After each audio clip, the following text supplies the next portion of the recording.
1984, por George Orwell, página 40. Por último, desembocaron a un sitio ruidoso y atestado de gente, una estación de metro. Muchas personas se hallaban sentadas en el suelo de piedra y otras, arracimadas, se habían instalado en diversos objetos que llevaban. Winston y sus padres encontraron un sitio libre en el suelo y junto a ellos un viejo y una vieja se apretaban el uno contra el otro. El anciano vestía un buen traje oscuro y una boina de paño negro bajo la cual le asomaba abundante cabello muy blanco. Tenía la cara enrojecida, los ojos azules y lacrimosos. Olía a ginebra. Esta parecía salírsele por los poros en vez del sudor, y podría haberse pensado que las lágrimas que le brotaban de los ojos eran ginebra pura. Sin embargo, a pesar de su borrachera, sufría de algún dolor auténtico insoportable. De un modo infantil, Winston comprendió que algo terrible, más allá del perdón, y que jamás podría tener remedio, acababa de ocurrirle al viejo. También creía saber de qué se trataba. Alguien a quien el anciano amaba, quizás alguna nietecita, había muerto en el bombardeo. Cada pocos minutos repetía el viejo: no debíamos habernos fiado de ellos. ¿Verdad que te lo dije, abuelita? Nos ha pasado esto por fiarnos de ellos. Siempre lo he dicho. Nunca debimos confiar en esos canallas. Lo que Winston no podía recordar es a quién se refería el viejo y quiénes eran esos de los que no había que fiarse. Desde entonces, la guerra había sido continua, aunque hablando con exactitud, no se trataba siempre de la misma guerra. Durante algunos meses de su infancia había habido una confusa lucha callejera en el mismo Londres, y él recordaba con toda claridad algunas escenas.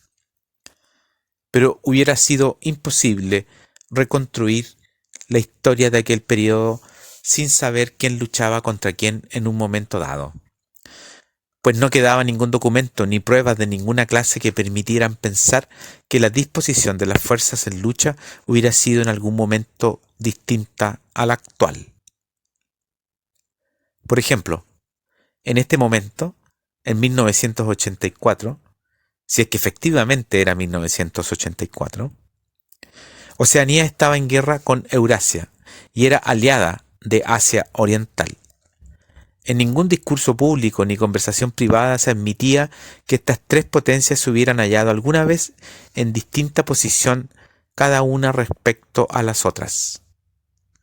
Winston sabía muy bien que hacía solo 4 años Oceanía había estado en guerra contra Asia Oriental y aliada con Eurasia. Pero aquello era solo un conocimiento furtivo que él tenía porque su memoria, comillas, fallaba mucho.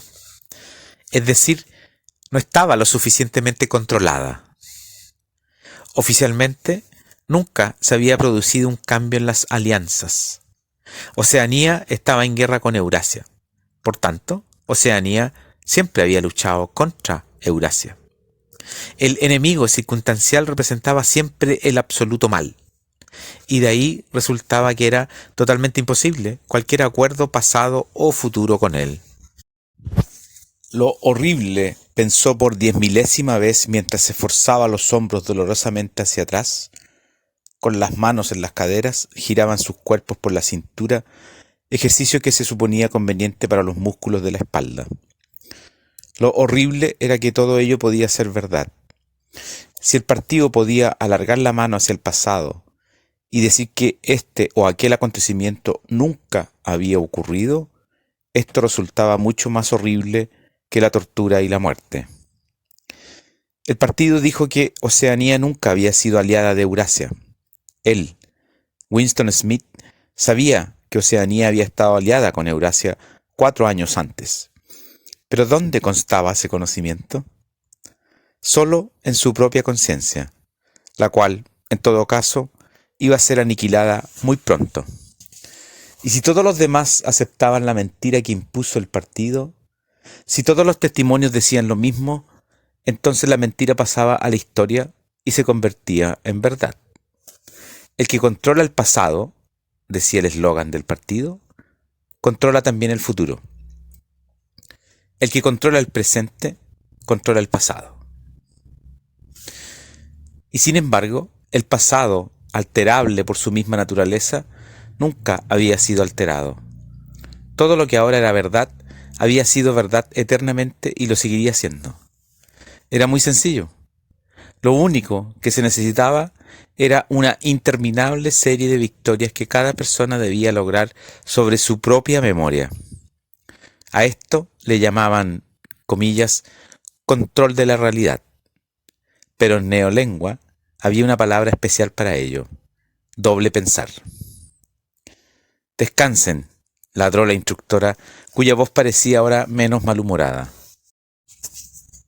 Winston dejó caer los brazos de sus costados y volvió a llenar de aire sus pulmones.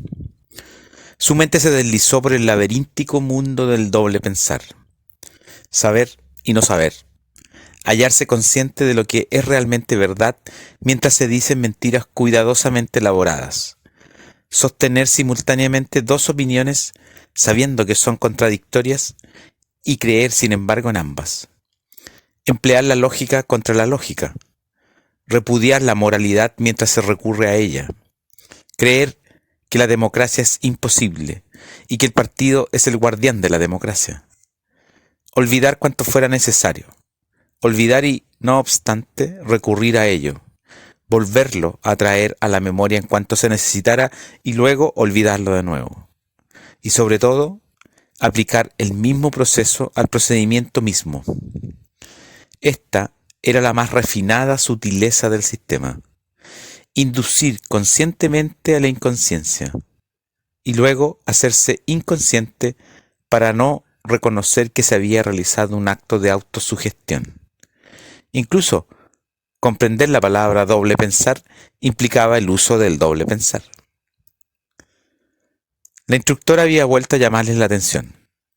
Y ahora, a ver cuáles de vosotros pueden tocarse los dedos de los pies sin doblar las rodillas, gritó la mujer con gran entusiasmo. Por favor, camaradas. 1, 2, 1, 2. A Winston le fastidiaba indeciblemente este ejercicio que le hacía doler todo el cuerpo y a veces le causaba golpes de tos. Ya no disfrutaba con sus meditaciones. El pasado, pensó Winston, no solo había sido alterado, sino que estaba siendo destruido.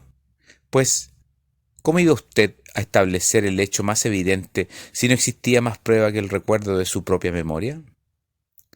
Trató de recordar en qué año había oído hablar por primera vez del Gran Hermano. Creía que debió de ser hacia el 70 y tantos, pero era imposible estar seguro. Por supuesto, en los libros de historia editados por el partido, el Gran Hermano figuraba como jefe y guardián de la revolución desde los primeros días de esta.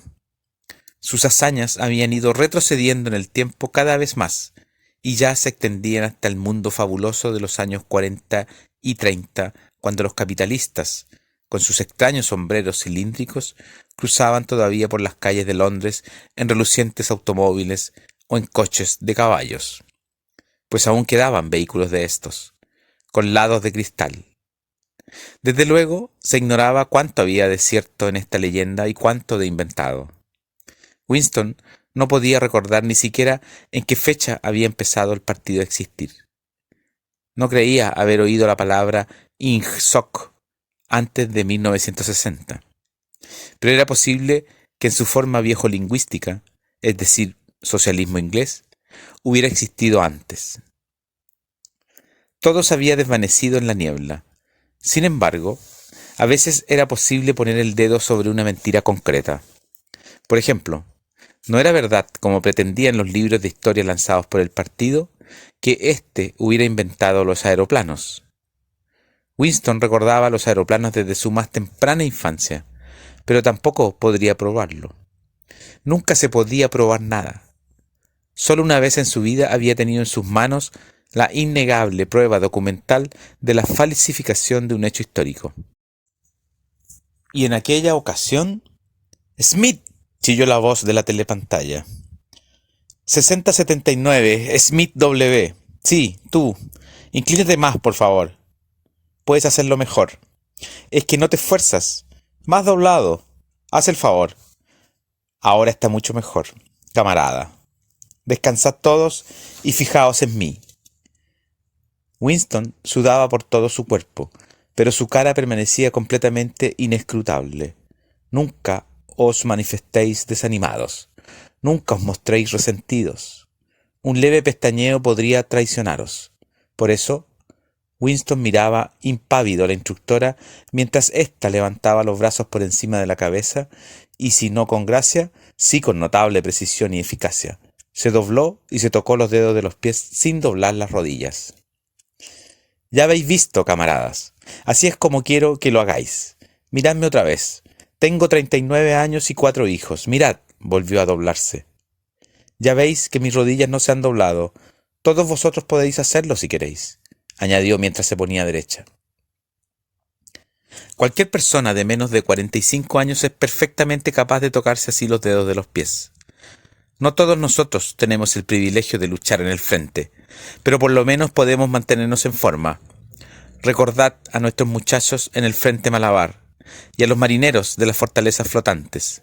Pensad en las penalidades que han de soportar. Ahora probad otra vez. Eso está mejor, camaradas, mucho mejor, añadió en tono estimulante dirigiéndose a Winston, el cual, con un violento esfuerzo, había logrado tocarse los dedos de los pies sin doblar las rodillas. Desde varios años atrás no lo conseguía.